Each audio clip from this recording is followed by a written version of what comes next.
President Obama's feisty press conference with talks stalled on preventing default on our national debt. The president went public, insisting that the final deal should take away tax breaks for millionaires and billionaires like JakeTapper and taking on Republicans in Congress for shirking their responsibilities. Malia and Sasha generally finish their homework a day ahead of time. They don't wait until the night before. They're not pulling all-nighters.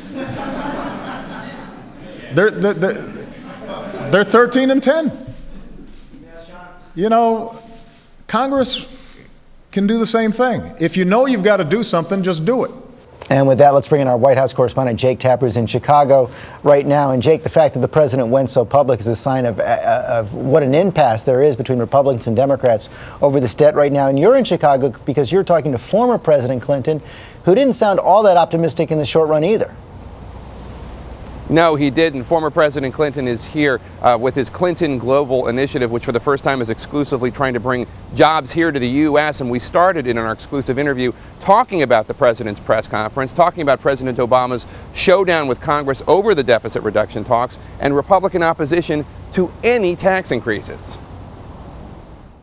For 30 years now, the Republican part of their orthodoxy is that taxes, especially on upper income people, are always bad for the economy. I don't know that it can be resolved until there's some break in the action. Do they have any point to make in terms of taxes could harm this very fragile recovery?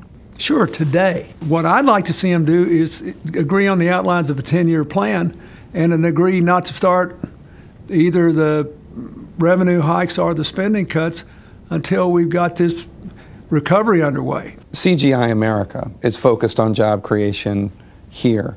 What ideas are you hearing here at this conference that President Obama and Speaker Boehner need to hear? I think that there's a feeling here that we need a public-private partnership different from what anybody's quite proposed to do that we ought to really make a serious effort to get back in the game to compete with China and Germany and others in the clean energy area, and what to do about the so-called skills gaps. That is, there are more than 3 million posted job openings today. Those jobs are being filled at only half the pace they were filled in previous recession. At the same time, unemployment is 9%. You got it. So just think about it. We had 3 million more people working. Unemployment would be more than 2 points lower than it is.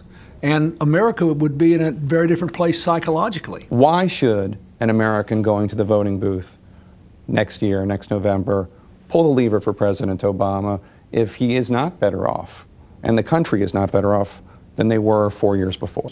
Well, first of all, I think by Election Day it will be better than it is now. It still will likely be over 8%, though. That's correct. But I would say the circumstances are different. When President Obama took office, we were in the midst of avoiding having a financial collapse turn into a depression. The so-called stimulus bill actually outperformed expectations, not underperformed, but it wasn't big enough to lift this whole economy out of the hole it was in. The auto restructuring is working. I also think when he gets an opponent, people will be able to compare what the opponent is promising to what he is. I'll be surprised if he's not reelected. I've always thought he would be. Put on your pundit hat for 1 second. How do you see it shaping up? No, I don't think I'm well informed enough to make a judgment about that. I do not believe that.